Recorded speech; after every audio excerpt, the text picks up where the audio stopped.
Subtle பர்ஃபார்மன்ஸ்லேயே வேறு மாதிரி காமிச்சிருப்பார் மகேஷ் சார். பட் இவரோடது வந்து கொஞ்சம் பாடி லாங்குவேஜில் எல்லாத்துலேயுமே கொஞ்சம் வேறு மாதிரி இருக்கும் டயலாக் டெலிவரியிலேருந்து. So that was nice actually. அவர் கொடுத்த இன்புட் தான் பண்ணியிருக்கோம். படம் பார்த்து நீங்கள் சொல்லுங்கள் சார். டேரக்ட் சார் வணக்கம்ப்பா. டேரக்டரா சொல்லுங்கள் சார். சார் இது வந்து ஏற்கனவே அண்ணன் வந்து என்ன இருந்தாலும் பயங்கரமாக விக்டராக நடித்து வந்துட்டார். ஸோ தலை அப்படின்னு வரும்போது டைட்டிலு ரெட்டை தலை அப்படின்னும் போது முதல்ல உங்களுக்கு தோணுச்சு அருண் விஜய் அவர்களா இல்லை வேறு ஏதாவது ஆப்ஷன் இருந்ததா? ஏன்னா இல்லை, அது ஃப்ராங்காக சொல்லிடுறேன். கதை எழுதும்போது எப்படின்னா அடுத்து 15 நிமிஷத்துக்கு ஒரு இன்ட்ரோல் பிளாக் வரணும், அந்த இது மைண்டில் வச்சு தான் கதை வந்து நான் லோகுன் என்னோட அசிஸ்டண்ட்டு பார்த்திபன் 3 பேரும் அதை ஒர்க்கு ஸ்டார்ட் பண்ணோம். இந்த கதை ரெடி ஆகிட்டு இருக்கும்போது யார் பண்ணலாங்கிற ஒரு டிஸ்கஷன் வரும்போது நான் அஜித் சார் நடித்த விக்டருங்கிற அந்த கேரக்டர் மைண்டில் வந்தது. பார்த்துட்டு சதீஷ்னு ஃப்ரெண்டு மூலிமா சாரை வந்து மீட் பண்ணி சார்கிட்ட நான் கதை சொல்லும்போது, சார் இது வந்து டபுள் ஆக்ஷன் கதை தான், ஆனால் ஒருத்தன் கெட்டவன், இன்னொருத்தன் அவனோட பெரிய கெட்டவன், இப்படி 2 கேரக்டருக்கு 2 பேருமே எனக்கு 2 பேர் பண்ண மாதிரி வேணும். ஒரு கேரக்டர்லாம் ஒரு படத்தில் ஒரு எமோஷனில் ஒரு ஆல்மோஸ்ட் ஒரு உடஞ்சி இருக்கிற ஒரு சூழலில் அழுகணும், ஆனால் சத்தம் வரக்கூடாது. ஆனால் ஒரு நல்ல சிங்கிள் ஷாட் வரும்போதும் அது பண்ணணும். இது மாதிரியானது இருக்குல்ல, இதெல்லாம் நாங்கள் வந்து உண்மையாக சொல்கிறோம், பொய்யா சொல்லலை. 5 நிமிஷத்து தான், ஒரே டேக் தான், அப்படியே ஒரு ரிஹர்சல் பார்ப்போம், ஒரு டேக் தான் எடுத்தோம். பயங்கர அது வந்து எக்ஸ்பீரியன்ஸுக்குன்னு ஒரு மரியாதை சினிமாவில் இருக்குங்கிறத நான் தெரிஞ்சுக்கிட்டேன். ஒரு நல்ல டேலண்டான ஆக்டர்ஸ் கூட ஒர்க் பண்ணும்போது, அது அருண் விஜய் சார் மாதிரி ஆட்கள் கூட ஒர்க் பண்ணும்போது அது எனக்கு பெரிய யூஸ்ஃபுல்லாக இருந்தது. அப்புறம் என்னோடய டெக்னீஷியன் க்ரூ வந்து எனி டைம் எந்த சுச்சுவேஷனுக்கும் ரெடியாக இருப்பாங்க. என்னோடய ஏடிஸ் ஆகட்டும், மற்றபடி காஸ்டியூம் டிசைனர் ஆகட்டும், ஆர்ட் டைரக்டரு, கேமராமேன் எல்லாருமே. இதனால் நமக்கு அந்த 2 இதுக்குமான வேரியேஷன் கொடுக்க முடிஞ்சது. லைட்டிங்கில் கூட அது ஒன்று பண்ணியிருக்கோம். ஆக்சுவலாக சிராஸ்கரோன்னு ஒரு லைட்டிங் பேட்டர்ன் எடுத்து இந்த படம் ஃபுல்லாக ஷேடோவும் ஒரு கேரக்டராக வரும். அந்த ஷேடோ படத்தில் ஒரு இடத்துல வரும், அதுவும் சேர்ந்தது தான் இந்த படம்.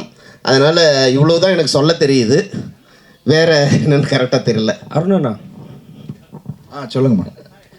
இப்போ வந்து எப்பவுமே வந்து தலைனா தமிழ்நாட்டில் அஜித் தான், ஆனால் வந்து தலை ரசிகர் தான் உங்களுக்கு வச்சு கொண்டாடினாங்க அந்த விக்டர் படத்தில். ஸோ இந்த ரெட்டத்தலை வந்து தலைன்னு வந்து ஒரு டைட்டில் வந்தோடனே உங்களுக்கு என்ன தோணுச்சு?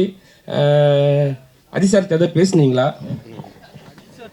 இல்லை, அஜித் சார்கிட்ட பேசலை. பட் சுரேஷ் சந்திரா சார்கிட்ட சொல்லியிருந்தேன். ஆக்சுவலாக அவர் சொல்லும் போதே வந்து இட் வாஸ் அஜித் சாருக்கான ஒரு டைட்டிலாக வச்சுருந்தாரு அப்படின்னும் போதே எனக்கு ரொம்ப சந்தோஷமாக இருந்தது அந்த டைட்டில் கிடைச்சதுக்கு. பட் ஆனால் அந்த படத்துக்கான ஒரு நேர்த்தியான ஒரு டைட்டிலாக எனக்கு தோணுச்சு. ஏன்னா இதை விட ஒரு ஸ்ட்ராங்கர் டைட்டில் கிடச்சிருக்காது. அவர் ஃபஸ்ட்டு ஒரு ஆப்ஷன் ஒன்று இருந்தப்போ இது அடுத்த நாளே இது சொன்னோன்னே சார் சூப்பர்னு, முருகதாஸ் சார் இருக்குது சார், நான் போயிட்டு ஒரு 2 days டைம் கொடுங்க அப்படின்னாரு. பட் நெக்ஸ்ட்டு அடுத்த நாளே வந்து சார் கொடுத்துட்டாரு சார் அப்படின்னாரு. சார் அது ஒரு ரெஸ்பான்சிபிளாகவும் இருந்தது. பட் இந்த கதையோட அந்த 2 கேரக்டர்ஸ்க்கான ஒரு ஸ்ட்ராங்கான டைட்டிலாக எனக்கு தோணுச்சு. ஐம் ரியலி ஹாப்பி தட் இந்த டைட்டில் இந்த படத்துக்கு அமைஞ்சது. ஹீரோயின் வணக்கம் மேம். வெந்து தணிந்தது காடு சிம்பு சாருக்கு அப்புறம் அதுவும் இதுதான் கேங்ஸ்டர் மூவி மாதிரி தான் ஃபுல்லாக. ஸோ இதுவும் ஸ்டன்னு. இதில் உங்களை டைரக்டர் ஏதாவது ஃபைட் பண்ணதுக்கு ஏதாவது வாய்ப்பு ஏதாவது கொடுத்துருக்காரா? அருண் விஜய் சார் இருக்கும் போது அவரே அடித்து உடைப்பார். ஸோ உங்களை தூக்கி ஏதாவது அந்த இடத்துல சுத்த வச்சாங்களா? சி சார் சொல்லிட்டாங்களா, அதான் ஃபைட்டுக்கா நான் தான் காரணம். So maybe there is a fight, maybe you have to go 25th cinema and அப்புறம் யூ கெட் டு நோ.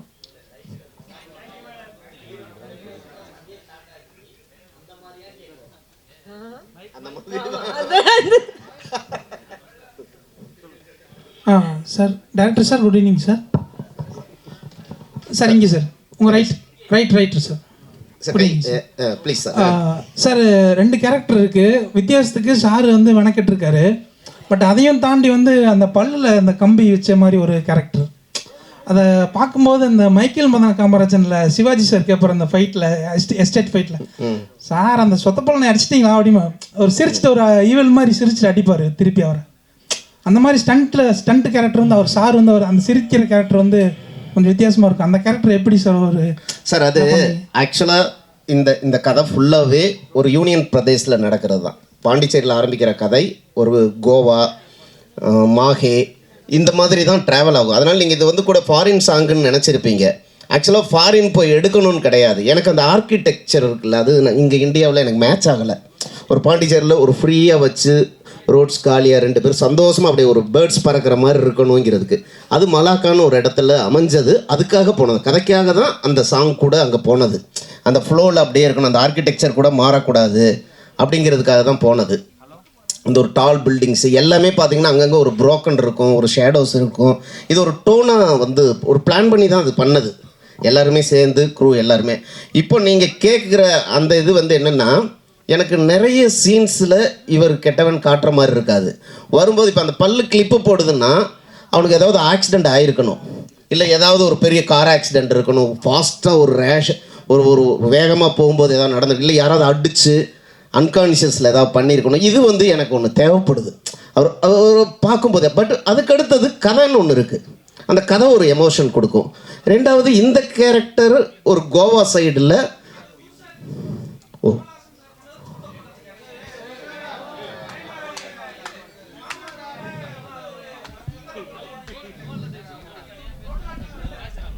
நன்றி நன்றி நன்றி ஓகே நன்றி நன்றி. அந்த ஸ்மைல் அதுக்கெல்லாம் கொஞ்சம் நல்லா இருந்தது ஒரு லுக்குக்கு. நன்றி. Okay, 2 questions. இங்க ரைட் ஹியர். Congratulations, உங்கள் trailer looks very impressive. As always, it's very promising. We are looking forward to the film. First question is to the heroine, Siddhi Nani. Our Arun Vijay, when he was talking, he was saying that, you need to be bold to kind of, take up this character. So we're kind of wondering what made him say that. So if you can throw a little more light about your character and, what was especially challenging about it, because he would have chosen his words very wisely, so we're kind of counting on it. So we want to know what is difficult about this particular character, why you chose to accept it. You've actually got on the right exact words. See, the character, like I said in my speech also, I like playing characters that are serving a purpose in a film.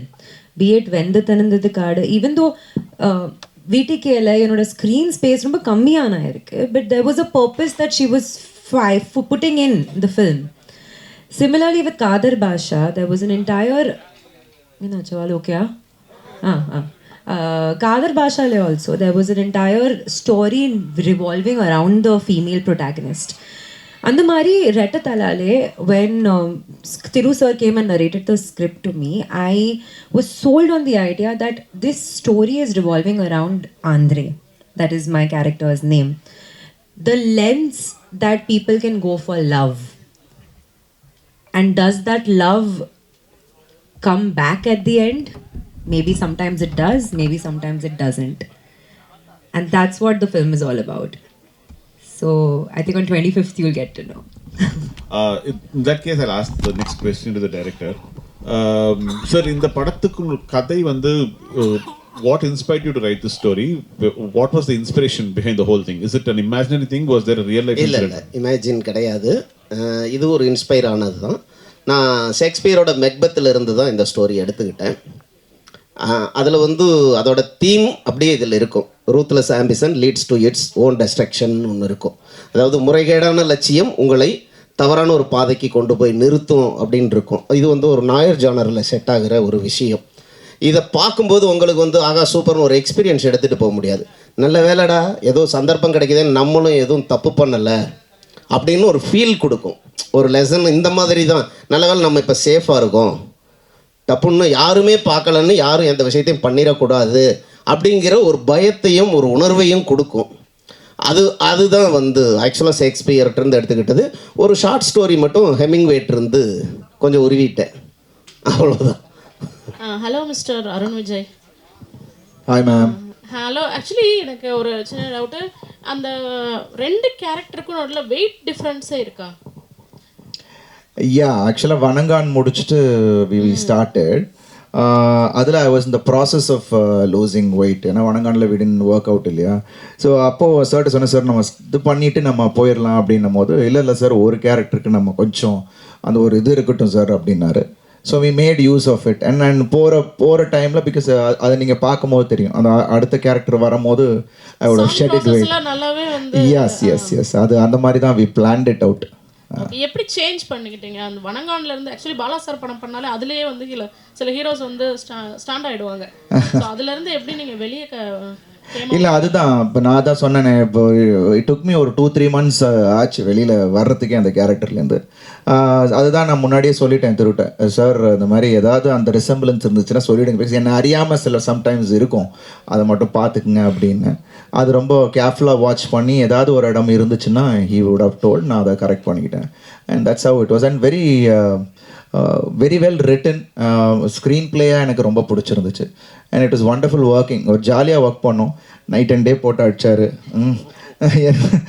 ஆனால் but it is good fun. And thanks to என்னோட லுக்கு எல்லாத்துமே costume designer இங்கே இருக்காங்க, அவங்க தான் set பண்ணாங்க.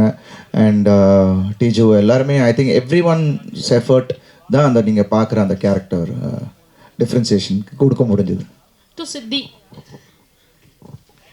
Actually இந்த bolt character சின்ன கிரே ஷேட் இதெல்லாம் வந்துருச்சு அப்படின்னாவே ஆட்டோமேட்டிக்காக அடுத்து வந்து ஹீரோயின் பேஸ்டு மூவிஸ்லாம் கதவை தட்ட ஆரம்பிச்சிடும். Are you ready? I've already started. ஒரே அருண் சார் சொல்லுங்க தெளிவா. டேரக்டர் வந்து எந்த இடத்துலையுமே வந்து உங்க ஹீரோன்னு சொல்லவே இல்லை. கெட்டவன் கதை சொல்லும்போது அதான் சொன்னாரா, இல்லை வந்து யாராக இருந்தாலும் ஒரு ஹீரோட்ட போகும்போது ஹீரோ ஸ்டோரி தான் சொல்லுவாங்க. எந்த இடத்துலையுமே உங்களை வந்து ஹீரோன்னு சொல்லவே இல்லை. ஏன், எதனால? அப்படிலாம் கிடையாது. அதாவது அந்த ஷேடு இப்போ எல்லாருக்குள்ளேயும் ஒரு கிரே ஷேட் இருக்கும் இல்லையா, அதை நம்ம மறைச்சிட்டு தான் இருப்போம். எல்லாருமே சில விஷயங்கள் வந்து நம்மளே கண்ட்ரோல் பண்ணி அது வந்து நம்ம இது லெவல் தான் 10%, 5%, 50% அது எல்லாமே. ஒரு கட்டத்தில் ரெண்டுத்துக்குமே அந்த ஒரு 90% வந்ததுன்னா என்ன அப்படின்ற ஒரு விஷயம் இருக்குது. பட் ஒரு கேரக்டர் யாருமே கெட்டவங்க கிடையாதுங்க. நான் கிரேன்னா ஃபுல்லாக அந்த மாதிரி இருக்காது படம். ஏன்னா அவனுக்குன்னு ஒரு லவ் இருக்குது, அதுக்காக அவன் எவ்வளோ தூரம் போகிறான் அப்படின்றது எல்லாமே படத்தில் இருக்குது. ஒரு சர்ப்ரைஸ் இருக்குது படத்தில் டுவர்ட்ஸ் த கிளைமேக்ஸ். அதுக்கு ஒரு மெனக்கடல் பண்ணியிருக்கோம். நான் சொன்னல கிளைமேக்ஸ் ஃபைட்டாக இருக்கட்டும், அந்த ப்ரீ கிளைமேக்ஸில் ஒரு திருப்பி ஒரு ட்விஸ்ட் ஒன்று வச்சுருக்காரு. I think that audience they can look forward for that. நிச்சயமாக எல்லாரையுமே எக்ஸைட் பண்ணுவோம் அந்த ஒரு ட்விஸ்ட்டு.